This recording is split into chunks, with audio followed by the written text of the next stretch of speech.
आज हमारा टॉपिक बन जाता है टैक्स सिस्टम, कर प्रणालियां। जो हमारे यहाँ कर प्रणालियां होती हैं, कर प्रणाली का उद्देश्य ये होता है कि सरकार वो कर लगाए जिससे इकोनॉमी में टैक्स रेवेन्यू तो मैं अधिकतम हो, यानी कर से प्राप्त आगम तो अधिकतम हो। लेकिन उसके साथ ही साथ सरकार का उद्देश्य ये रहता है कि अर्थव्यवस्था का वेलफेयर मैक्सिमम हो। ठीक है, सरकार ये चाहती है कि अर्थव्यवस्था अधिकतम कल्याण के स्तर को प्राप्त कर सके। व्यक्तियों पर टैक्स वो टैक्स ना लगाया जाए जिसका बर्डन उसके ऊपर ज्यादा पड़े। ऐसा हमको टैक्स सिस्टम को एडॉप्ट करना होगा ताकि लोग प्रॉपरली टैक्स दे सकें। लेकिन साथ ही साथ एक और हमको पहलू को ध्यान में रखना होता है, और वो पहलू होता है हमको विषमता। विषमता पर हमको निगाह रखनी होती है। इकोनॉमी में हमको असमता या विषमता को समाप्त करना होता है। तो हमको एक ऐसा टैक्स सिस्टम चाहिए जिसमें इकोनॉमी में इनइक्वलिटी समाप्त हो जाए और साथ ही साथ कर आगम अधिकतम हो जाए। कर आगम यानी कर से प्राप्त जो रेवेन्यू है वो मैक्सिमम हो जाए। हमको एक ऐसा टैक्स सिस्टम चुनाव करना होगा। तो आज जब हम आपके साथ टैक्स सिस्टम की बात करते हैं तो हम आपके पास चार प्रकार के टैक्स सिस्टम की बात करते हैं, और वो चार प्रकार के जो टैक्स सिस्टम होते हैं उन पर आज हम लोग विचार करेंगे। आपका जो पहला टैक्स सिस्टम होता है वो होता है आपका प्रगतिशील कर प्रणाली। पहला आपका सिस्टम है प्रगतिशील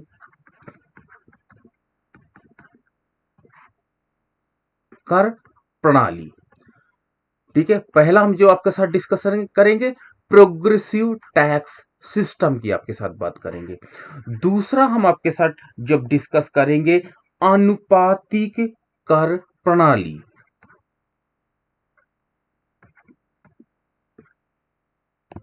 अनुपातिक कर प्रणाली की के विषय में आपके साथ हम लोग चर्चा करेंगे। तो आपके पास अनुपातिक कर प्रणाली के विषय में हम लोग देखेंगे। तीसरा हमारे पास होता है आपका प्रतिगामी कर प्रणाली।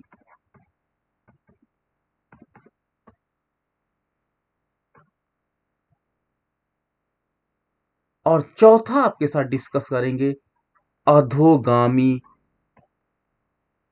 कर प्रणाली। ये हमारे पास जो टैक्स सिस्टम होता है, ये चार प्रकार का टैक्स सिस्टम होता है। किस कंट्री में कौन टैक्स सिस्टम एडॉप्ट किया जाएगा हम ये आपके साथ डिस्कस करेंगे। साथ ही साथ आपके साथ हम ये डिस्कस करेंगे कि भारत जैसे इकोनॉमी में कौन सा टैक्स सिस्टम वर्क कर रहा है और कौन से सिस्टम की तरफ हम लोग बढ़ रहे हैं। तो ये हमारे पास चार प्रकार का टैक्स सिस्टम है। आपका पहला है प्रोग्रेसिव, दूसरा आपका है प्रोपोर्शनेट, तीसरा आपके पास है रिग्रेसिव, और चौथा आपके पास है degressive tax system. Proportionate, progressive, proportionate, regressive and degressive tax system. ये हमारे पास चार प्रकार का टैक्स सिस्टम है जो आज हम लोग डिस्कस आपके साथ करने जा रहे हैं। तो हम जब सबसे पहले बात करते हैं तो प्रोग्रेसिव टैक्स सिस्टम यानी प्रगतिशील कर प्रणाली की बात करते हैं।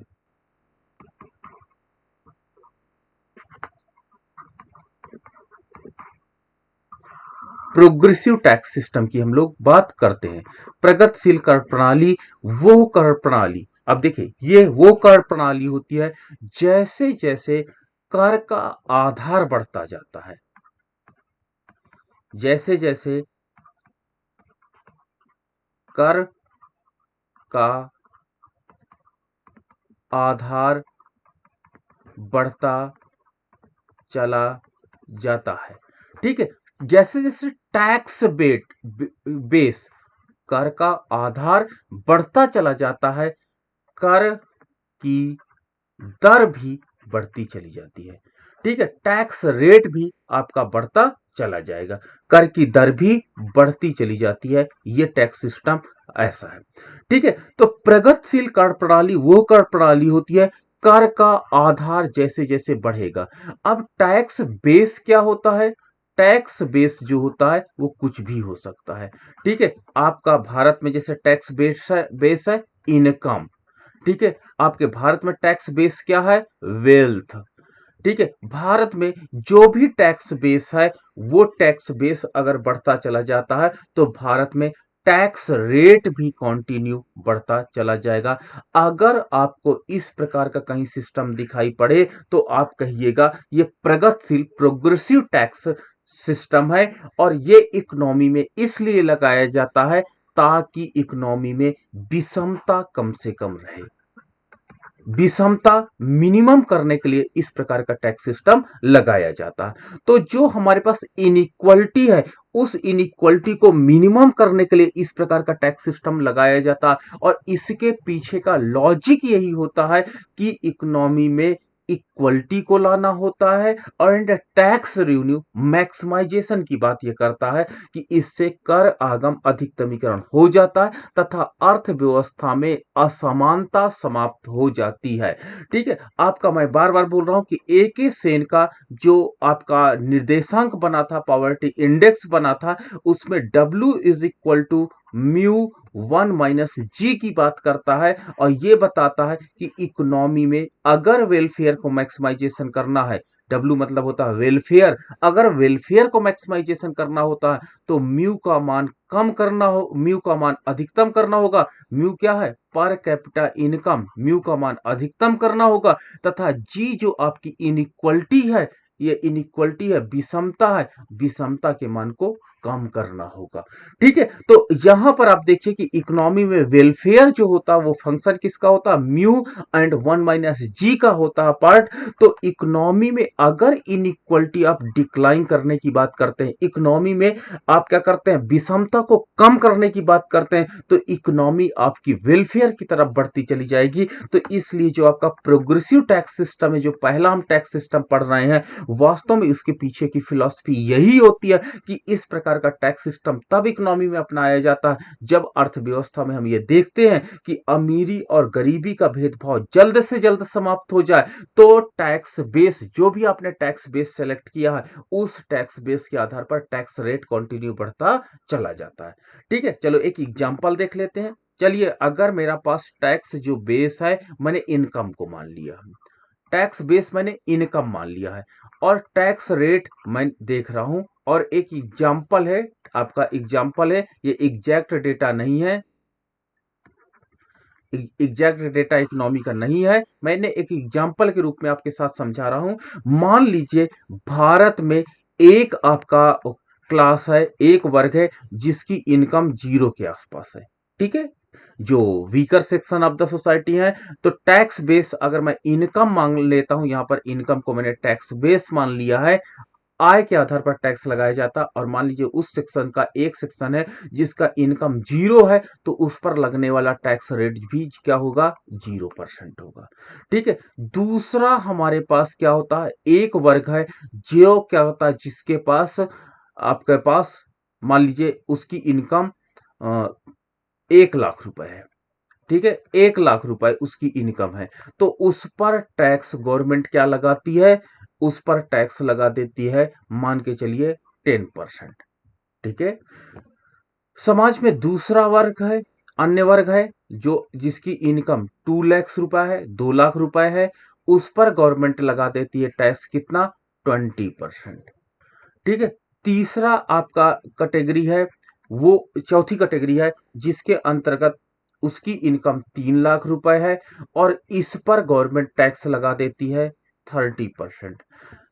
पांचवा कैटेगरी है, इस पर गवर्नमेंट क्या करती है? 4 लाख रुपए इनकी इनकम है, और इस पर जो गवर्नमेंट होती है वो 40% का टैक्स लगा देती है। तो इस प्रकार हम देखते हैं कि जैसे जैसे टैक्स बेस बढ़ता चला जा रहा है, टैक्स रेट भी बढ़ता चला जा रहा है। इस प्रकार का टैक्स लगाने का उद्देश्य गवर्नमेंट का होता है कि अमीर वर्ग पर टैक्स का बर्डन अधिक पड़े, अमीर वर्ग टैक्स के दायरे में ज्यादा आए, तथा गरीब वर्ग टैक्स के दायरे में कम पड़े, यानी गरीब वर्गों पर टैक्स का बर्डन कम पड़े, ये गवर्नमेंट का उद्देश्य होता है। ठीक है, दूसरा इसके अंतर्गत उद्देश्य होता है असमानता। असमानता उद्देश्य क्यों होता है?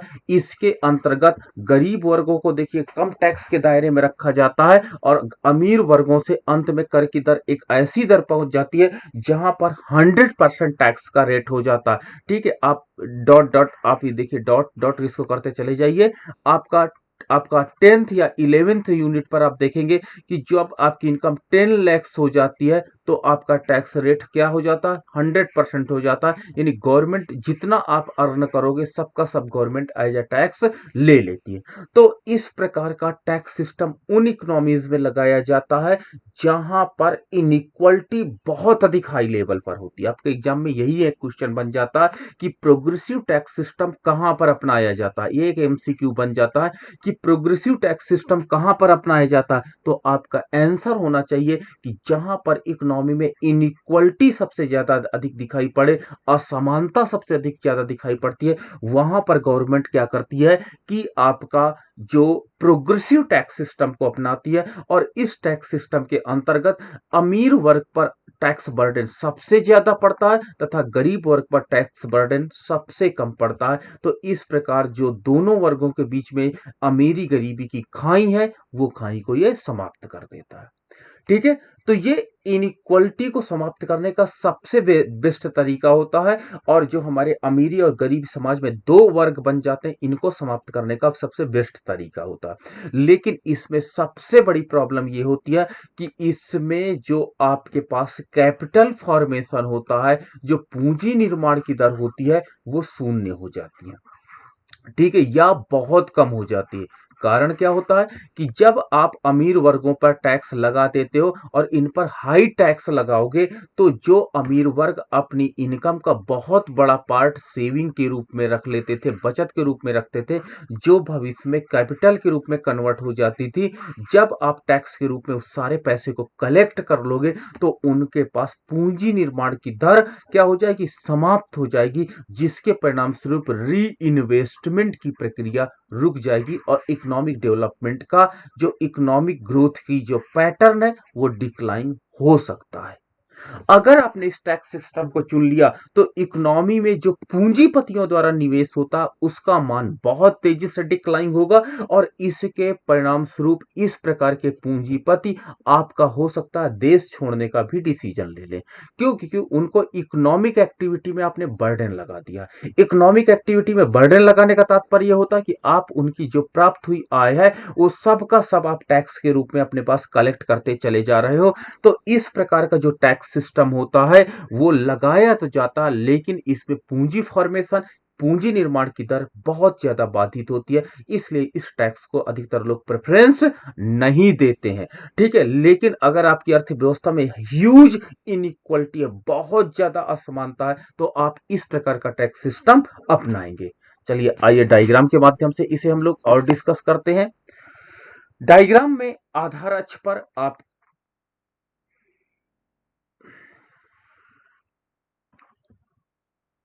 OX है, आधार अक्ष पर आप क्या करेंगे? टैक्स बेस को लेंगे, टैक्स बेस को लेंगे। ठीक है, आपके पास कर का आधार लेंगे और लंब अक्ष पर टैक्स को रेट को लेंगे, टैक्स रेट लेंगे। ठीक है, ये आपको याद रखना। Tax rate is independent variable, independent variable है और टैक्स बेस आपका डिपेंडेंट वेरिएबल है। ये पॉइंट आपको बहुत ज्यादा नोट रखने होंगे कि which variable is the dependent and which variable is the independent variable. ये आपको बहुत अधिक केयरफुली इसको हैंडल करना होगा। ठीक है, तो आपके पास यहां पर टैक्स बेस जो बढ़ता जाता है, टैक्स रेट, उसके परिणाम स्वरूप हमारे पास, सॉरी, यहां पर आपका इंडिपेंडेंट वेरिएबल आपका यहां पर ये हो जाएगा क्योंकि टैक्स बेस के आधार पर टैक्स रेट का डिटर्मिनेशन किया जाता है। ठीक है, ये आपको ध्यान में रखना होगा। यहां पर टैक्स बेस को इंडिपेंडेंट वेरिएबल के रूप में गवर्नमेंट ले लेती है क्योंकि टैक्स बेस जो आपका चेंज होता है उसके आधार पर गवर्नमेंट के टैक्स रेट का डिसीजन निर्धारित होता है। तो यानी टैक्स रेट जो होता है it is the function of tax base पर क्या होता है, टैक्स बेस के आधार पर टैक्स रेट का डिटर्मिनेशन किया जाता है। ठीक है, अब देखिए हमारे पास क्या होता है कि जब प्रारंभ में ये जो आपके पास प्रोग्रेसिव टैक्स लाइंस होती हैं, ये आपके पास प्रोग्रेसिव टैक्स लाइन जो होती है वो मूल बिंदु से निकलती है और धनात्मक ढाल की होती है। इसे हम लोग प्रोग्रेसिव टैक्स रेट कहेंगे, टैक्स सिस्टम कहेंगे, रेट नहीं टैक्स सिस्टम कहते हैं। और इसमें क्या होता है, जब आपकी इनकम 1 लाख है तो आप पर टैक्स जो लगता है, टैक्स रेट क्या है, वो 10% है। जब आप इस तरह पॉइंट ए पर इक्विलिब्रियम पे आ जाते हो, जब इकोनॉमी में आपकी इनकम 2 लाख हो जाती है तो आपका जो टैक्स रेट होता है वो इनहेंस करके 20% हो जाता है and we come at B point. इसी प्रकार जब आपके पास 3 लाख रुपए आपकी इनकम हो जाती है, ठीक है, तो गवर्नमेंट उस पर टैक्स जो लगा देती है वो कितना लगा देती है, 30% टैक्स लगा देती है and we come at C point. इसी प्रकार इकोनॉमी में जब हम लोग कहते हैं आ जाते हैं 4 लाख लेयर पर आ जाते हैं तो गवर्नमेंट टैक्स का रेट बढ़ा करके 40% कर देती है। तो इस प्रकार जो अपर वर्ग होता, अमीर वर्ग होता है, उस पर टैक्स का रेट इस सिस्टम के अंतर्गत ज्यादा लगता है तथा गरीब वर्ग पर टैक्स का क्या होता है, कम बर्डन पड़ता है। इस प्रकार ये आपका प्रोग्रेसिव टैक्स सिस्टम होता है और प्रोग्रेसिव टैक्स सिस्टम अधिकतर डेवलपिंग कंट्री में लगाया जाता है। प्रोग्रेसिव टैक्स सिस्टम जो होता है वो डेवलपिंग कंट्री में लगाया जाता है या उस कंट्री में लगाया जाता है जहां पर इन इक्वलिटी सबसे ज्यादा है, असमानता सबसे ज्यादा है, वहां पर इस प्रकार के टैक्स सिस्टम को आप प्रेफरेंस दे दोगे। ठीक है, चलिए दूसरा आपके पास है अनुपातिक कर प्रणाली। अनुपातिक कर प्रणाली, अनुपातिक कर प्रणाली प्रोपोर्शनेट टैक्स सिस्टम। ये टैक्स सिस्टम तब होता है, लगाया जाता है जब अर्थव्यवस्था में असमानता की कोई समानता समस्या नहीं होती। असमानता की समस्या आपको नहीं दिखाई पड़ती, इनइक्वालिटी की प्रॉब्लम आपको इकोनॉमी में नहीं होती है। ठीक है, अधिकतर इस प्रकार का जो टैक्स सिस्टम होता है वो डेवलप्ड कंट्री यानी विकसित देशों में लगाया जाता है। विकसित देश आप जान ही रहे हो, अमेरिका आपका हो सकता है, ऑस्ट्रेलिया आपका हो सकता है, जहां पर इनइक्वालिटी, बार बार मैं पॉइंट नोट करिए, डेवलपिंग कंट्री में प्रॉब्लम इनइक्वालिटी की सबसे ज्यादा होती है जहां पर प्रोग्रेसिव टैक्स सिस्टम लगाया जाता है। लेकिन डेवलप्ड कंट्री में समस्या इनइक्वालिटी की नहीं पाई जाती है। सभी वर्ग क्या होते हैं, सभी वर्गों के पास पैसे होते हैं तो सरकार सभी के साथ एक समान व्यवहार करती है। एक समान व्यवहार करने का तात्पर्य यह होता है कि आपके पास अगर पूंजी है और आप कमा रहे हो तो गवर्नमेंट से यह मतलब नहीं होता कि आप इतना अधिक अर्न क्यों कर रहे हो। ठीक है, आप इकोनॉमिक एक एक्टिविटी में प्रतिभाग कर रहे हो तो आपको यहां प्रोग्रेसिव टैक्स सिस्टम के अंतर्गत आपको यह दिखाया जा रहा है कि अगर आप इकोनॉमिक ग्रोथ का पार्ट ज्यादा बन रहे हो, आपकी इनकम 4 लाख है, ठीक है, तो 4 लाख इनकम आपने कहीं ना कहीं मेहनत करके तो ही पाया होगा, तो गवर्नमेंट उसको आपके प्रोग्रेशन को आपको पनिशमेंट हो सकता है, पनिशमेंट के रूप में ले ले कि आपको नहीं इतनी इनकम जनरेट नहीं होने देनी है। ठीक है, लेकिन यहां पर जो विकसित देशों की में जो आपका प्रोपोर्शनेट टैक्स सिस्टम अपनाया जाता है, यहां पर गवर्नमेंट क्या करती है, इन इक्वलिटी की समस्या नहीं पाई जाती। तो कोई व्यक्ति यदि अधिक अर्न करता है तो उसके साथ भी गवर्नमेंट समान व्यवहार करती है, यानी सभी वर्गों के साथ, सभी क्लास के साथ सरकार समान व्यवहार को दर्शाती है। सरकार समान व्यवहार को दर्शाती है। ये पॉइंट आपका नोटेबल बन जाता है, यानी समान व्यवहार का मतलब होता है टैक्स सिस्टम सभी के साथ समान होता है, चाहे आप अमीर हो सकता है। देखिए, इनकम इनइक्वलिटी या वेल्थ इनइक्वलिटी कुछ ना कुछ तो इकोनॉमी में थोड़ी बहुत तो पाई ही जाएगी, लेकिन वो किसी व्यक्ति के इकोनॉमिक एक्टिवनेस पे डिपेंड करता है। कुछ व्यक्ति होते हैं जो इकोनॉमिक बहुत अधिक स्ट्रांग होते हैं और वो इकोनॉमिक एक्टिविटी में लगे रहते हैं, मल्टीपर्पज इकोनॉमिक एक्टिविटी में लगे रहते हैं, जिसके परिणाम स्वरूप ऐसा व्यवहार वहां पर दिखाई पड़ता है।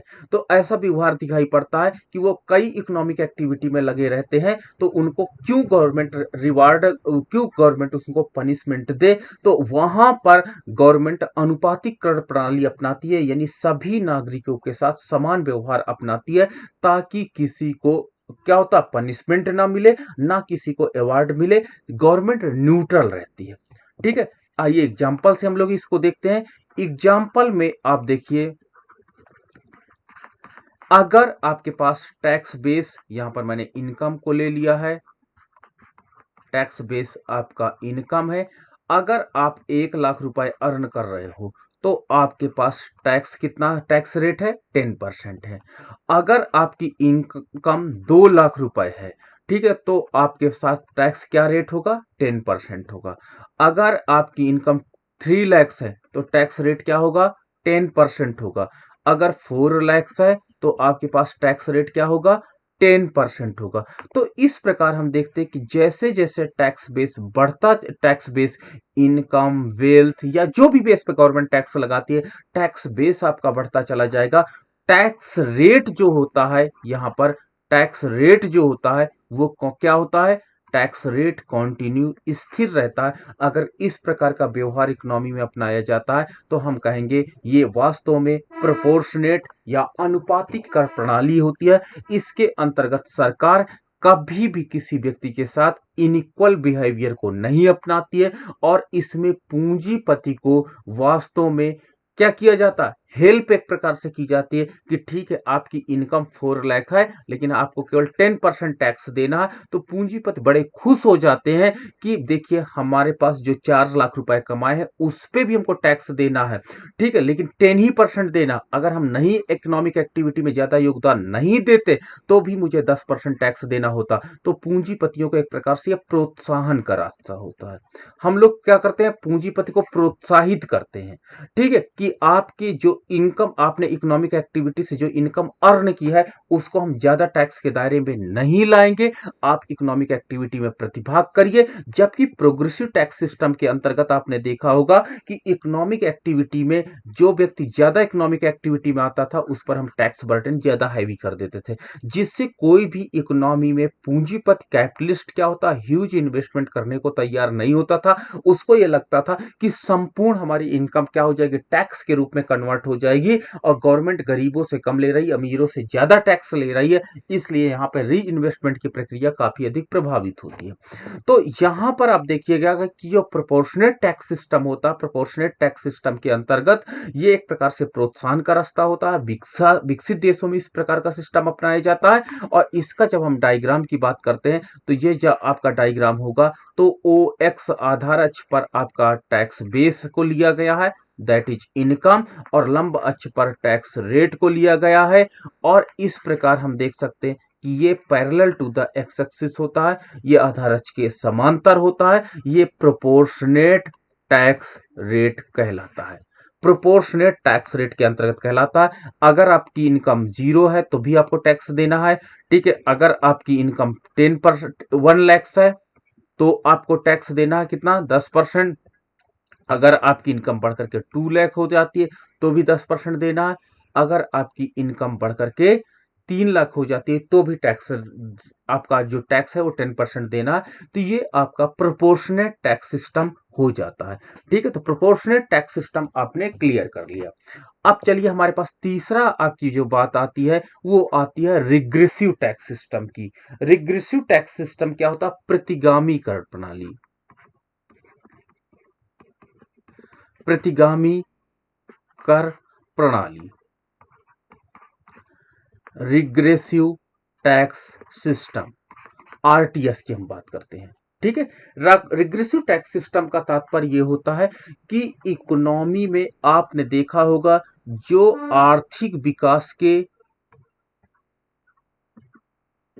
जो आर्थिक विकास के उच्च श्रेणी में पहुंच चुके हैं देश, आर्थिक विकास के जो उच्च श्रेणी में लोग पहुंच चुके हैं, उनका इकोनॉमिक पैटर्न आप देखना, वो लोग काम की जगह आराम को प्रेफरेंस दे रहे हैं। प्रेजेंट टाइम में आप देख लेना, स्विट्जरलैंड, नॉर्वे को देख लेना, यहां पर लोग काम की जगह आराम को ज्यादा प्रेफरेंस देते हैं। ठीक है, वो लग्जरियस लाइफ अधिक व्यतीत करने लगते हैं। तो जब आपके देश के नागरिक क्या होते हैं, वो काम की जगह आराम को रिप्लेस करने लगे, प्रतिस्थापन करने लगे, तो आपको रिग्रेसिव टैक्स सिस्टम अपनाना पड़ता है।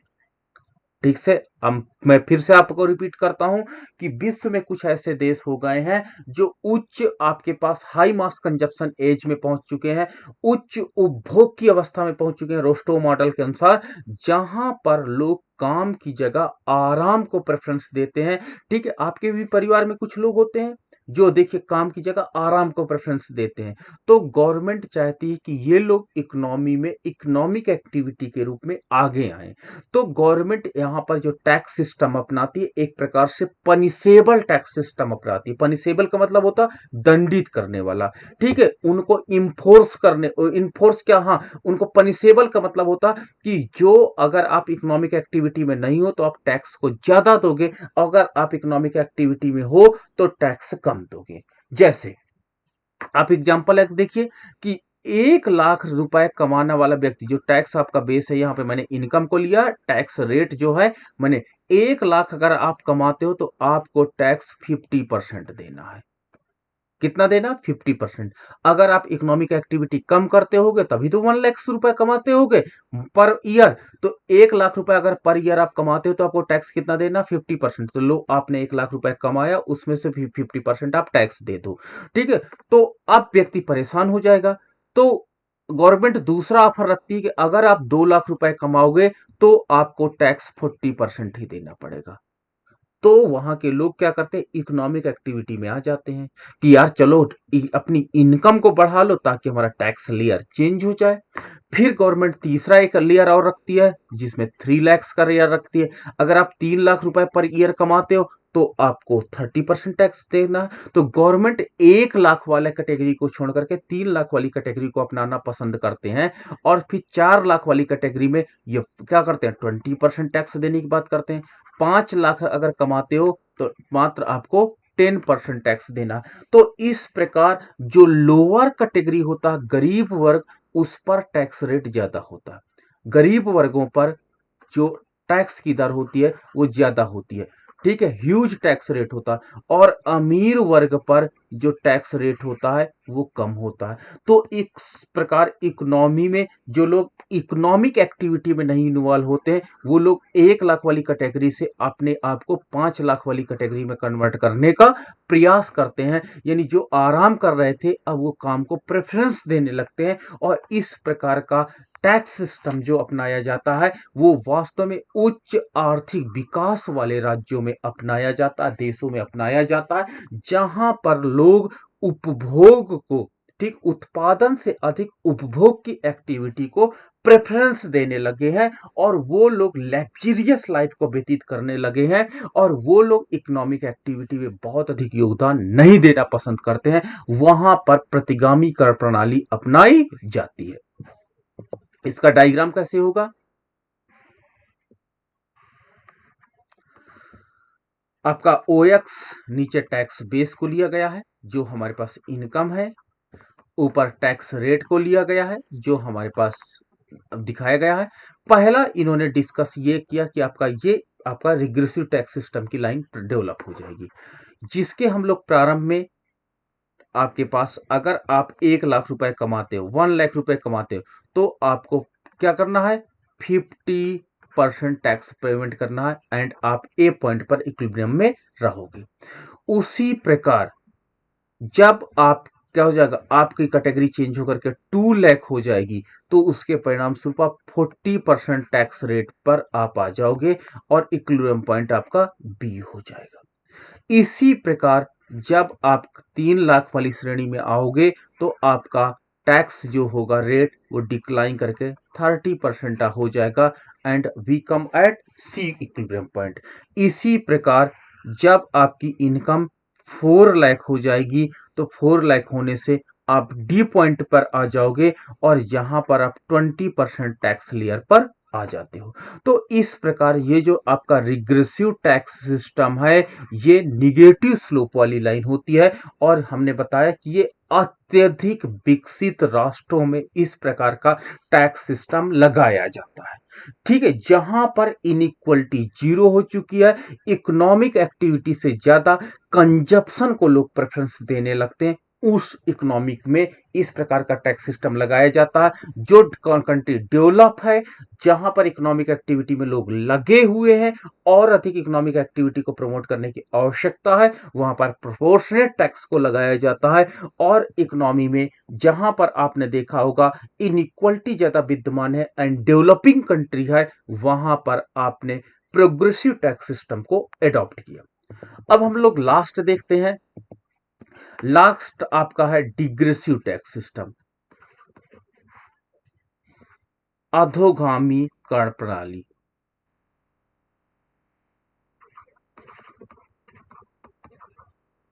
अधोगामी कर प्रणाली। अधोगामी कर प्रणाली अधिकतर ये इसे हम लोग प्रगतिशील देशों में लगाते हैं, डेवलपिंग कंट्री में लगाते हैं, जहां पर एक लेवल पर टैक्स बढ़ाते चले जाते हैं। एक लेवल तक तो हम लोग टैक्स बढ़ाते चले जाते हैं, लेकिन एक लेवल के बाद टैक्स रेट को स्थिर कर देते हैं। यानी अधोगामी कर प्रणाली के अंतर्गत दो प्रकार के टैक्स रेट को कंबाइंड करते हैं। एक आपका होता है प्रगतिशील कर प्रणाली, प्रगतिशील कर प्रणाली प्लस आपके पास अनुपातिक कर प्रणाली, इन दोनों का मिक्सचर होता है अनुपातिक कर प्रणाली। इस प्रकार से ये दो प्रकार की कर प्रणालियां होती हैं। इन दोनों कर प्रणालियों को मिलाने के बाद हमें अधोगामी कर प्रणाली प्राप्त होता है। इस कर प्रणाली के अंतर्गत प्रारंभ में टैक्स बेस अगर बढ़ता चला जाता है, टैक्स बेस क्या है, यहां पर मैंने इनकम को ले लिया कि इनकम के आधार पर टैक्स लगाया जाता है। और टैक्स रेट क्या है, आपका जो टैक्स रेट इकोनॉमी में चल रहा है। मान लीजिए 1 लाख रुपए कमाने वाले व्यक्ति पर कितना टैक्स लगे, 10%। 2 लाख रुपए तक कमाने वाले व्यक्ति पर टैक्स कितना लगता है, लगाता है गवर्नमेंट, 20%। 3 लाख रुपए कमाने वाले व्यक्ति पर कितना टैक्स लगता है, 30%। फिर गवर्नमेंट क्या करती है, 30% लेयर को फिक्स कर देती है और सभी व्यक्तियों पर 30% का टैक्स लगाती है, ताकि पूंजीपति प्रगतिशील देशों में हतोत्साहित ना होने पाए। इस प्रकार हम देखते हैं कि इकोनॉमी में एक लेवल तक जैसे जैसे इनकम बढ़ती है, वैसे वैसे टैक्स रेट बढ़ता चला जाता है। इनकम बढ़ने के साथ साथ टैक्स रेट बढ़ता चला जाता है, लेकिन एक लेवल के बाद जैसे जैसे इनकम बढ़ती चली जाती है, टैक्स रेट स्थिर हो जाता है। तो यहां पर आप कहोगे प्रोग्रेसिव टैक्स सिस्टम एडॉप्ट किया गया है। इसके बाद आप क्या कहोगे, प्रोपोर्शनेट टैक्स सिस्टम एडॉप्ट किया गया है। और भारत जैसे राष्ट्रों में इसी प्रकार का टैक्स सिस्टम हम लोगों ने एडॉप्ट किया, जहां पर आर्थिक असमानता को समाप्त करने के साथ ही साथ आपका उद्देश्य है पूंजीगत री इन्वेस्टमेंट एक्टिविटी को प्रमोट करना। अर्थात पूंजीगत निवेश को यदि आप इसके साथ बढ़ाना चाहते हैं, तो आप इस प्रकार का टैक्स सिस्टम अपनाते हैं। ठीक है, तो इस प्रकार का टैक्स सिस्टम हमें यह बताता है कि इकोनॉमी में जैसे जैसे आपका इनइक्वलिटी को समाप्त करना है, टैक्स रेट आप बढ़ाते चले जाओगे। और टैक्स रेट जब बढ़ाते चले जाओगे, लेकिन एक लेवल के बाद आपको इस विषय पर विचार करना होगा कि इससे पूंजीपति बहुत अधिक नाराज हो जाते हैं। प्रगतिशील कर प्रणाली के अंतर्गत आपने देखा होगा कि यहां तक कि इसमें टैक्स रेट 100% भी आ सकता है। तो इससे पूंजीपति बहुत अधिक क्या होते हैं, नाराज हो जाते हैं, जिसके परिणाम स्वरूप पूंजीपतियों को भी हमको खुश रखना होगा, क्योंकि री इन्वेस्टमेंट की एक्टिविटी उन्हीं के द्वारा संपन्न की जाती है। और इस प्रकार का टैक्स सिस्टम हमारा अधोगामी कर प्रणाली या डिग्रेसिव टैक्स सिस्टम कहलाता है, जो भारत में लगता है। इसका हम लोग डायग्राम देखते हैं। OX नीचे आप टैक्स बेस को ले लो, जो आपके पास इनकम के रूप में यहां पर दिखाया गया है, आय के रूप में। और टैक्स रेट आप ऊपर ले लो, और टैक्स रेट को हम लोगों ने यहां पर दिखाया। प्रारंभ में आपका इसका डायग्राम कुछ ऐसे बनता है।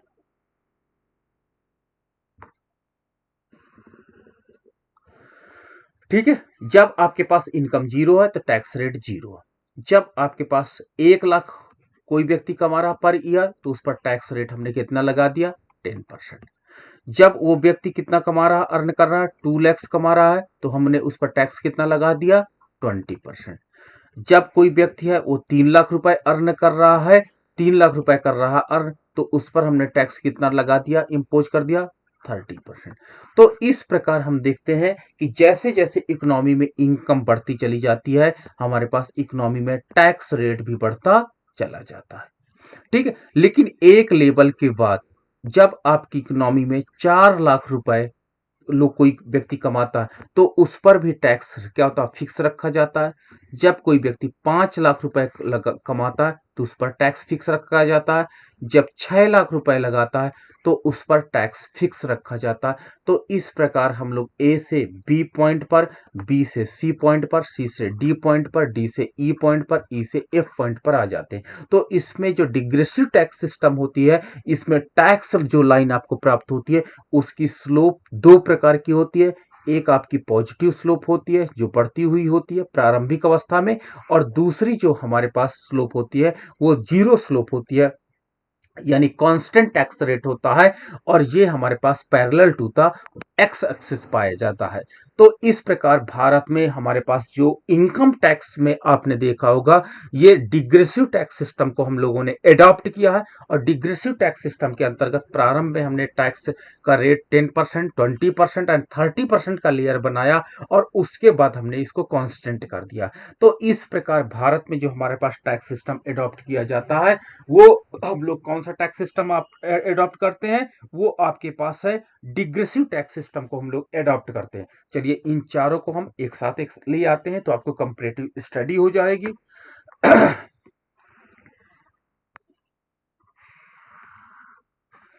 नीचे हम लोग कर का आधार ले लेते हैं, टैक्स बेस को हम लोग ले लेते हैं नीचे। कर का आधार यहां पर हमने क्या लिया है, आय लिया है। ठीक है, इकोनॉमी में वेल्थ भी हो सकता है, अदर भी चीजें हो सकती हैं। ठीक है, टैक्स रेट को हमने ऊपर ले लिया है, टैक्स रेट को हमने ऊपर ले लिया। तो इस प्रकार ऊपर आपका वाई एक्सिस है। आपका सबसे पहले जो आपका टैक्स सिस्टम है वो होता है progressive tax system. Progressive tax system जो होता है ये आपका कुछ ऐसा टैक्स सिस्टम होता है,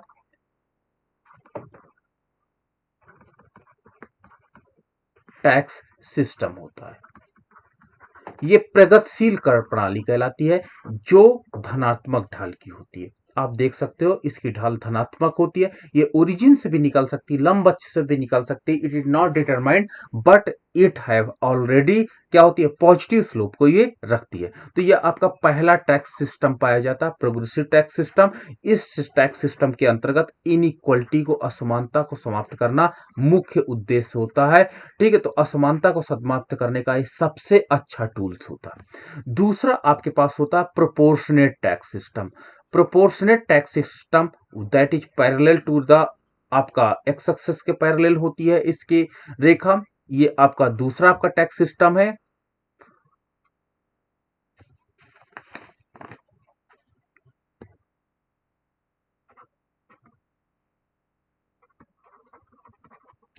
प्रोपोर्शनेट टैक्स सिस्टम। ठीक है, जब इकोनॉमी में इनइक्वलिटी ना होकर के इकोनॉमिक ग्रोथ आपका टारगेट बन जाए, इकोनॉमिक ग्रोथ आपका टारगेट बन जाता है, तो वहां पर हम लोग इस प्रकार का टैक्स सिस्टम को एडॉप्ट करते हैं। कौन सा, आपका प्रोपोर्शनेट अनुपातिक कर प्रणाली को हम लोग अपनाते हैं।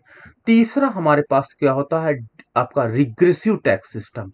रिग्रेसिव टैक्स सिस्टम में के अंतर्गत कुछ ऐसा आपका होता है। रिग्रेसिव टैक्स सिस्टम ये होता है,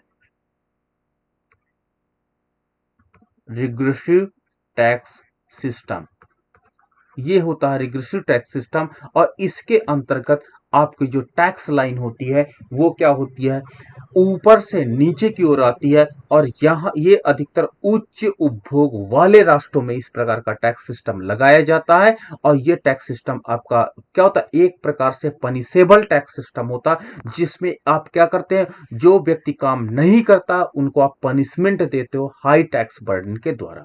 और चौथा आपका जो लास्ट टैक्स सिस्टम है, वो चौथा आपका टैक्स सिस्टम है, वो आपका है डिग्रेसिव टैक्स सिस्टम। और डिग्रेसिव टैक्स सिस्टम के अंतर्गत आप कुछ ऐसा टैक्स सिस्टम अपनाते हो जिसके अंतर्गत प्रारंभ में टैक्स रेट तो आपका बढ़ता है लेकिन उसके बाद स्थिर हो जाता है। इसे हम लोग डिग्रेसिव टैक्स सिस्टम के नाम से जानते हैं। और डेवलपिंग कंट्री जब किसी राष्ट्र का उद्देश्य इन इनइक्वलिटी को समाप्त करना प्लस इकोनॉमिक ग्रोथ को प्रमोट करना होता है, तब वहां पर इस प्रकार का टैक्स सिस्टम हम लोग अपनाते हैं। तो आज हमने ये लेक्चर्स में ये देखा कि भारत में कितने प्रकार का टैक्स सिस्टम, अब भारत नहीं वर्ल्ड में, विश्व में कि जो देश है वहां पर कौन कौन सा टैक्स सिस्टम लगाया जाता है और इसके पीछे का उनका रीजन क्या होता है। ठीक है, लगाने के पीछे कोई ना कोई उनका गवर्नमेंट का उद्देश्य छुपा होता है। उस उद्देश्य के अनुरूप गवर्नमेंट ये टैक्स सिस्टम को एक्सेप्ट करती है ताकि उनके इकोनॉमिक वेलफेयर को मैक्सिमाइजेशन किया जा सके। तो इस प्रकार ये चार सिस्टम, टैक्स सिस्टम में किस देश में कौन सा टैक्स सिस्टम चुनने की आवश्यकता होती है, इस पर हम लोग विचार करते हैं। ठीक है, तो गवर्नमेंट जब भी कोई किसी देश की जो सरकार होती है वो प्रारंभ में ही चुनाव कर लेती कि मुझे किस प्रकार का टैक्स सिस्टम अपनाना है ताकि मेरा उद्देश्य या एजेंडा क्या हो उसके अनुरूप वो टैक्स सिस्टम का चुनाव करती है। तो ये आज आपका क्लास समाप्त होता है।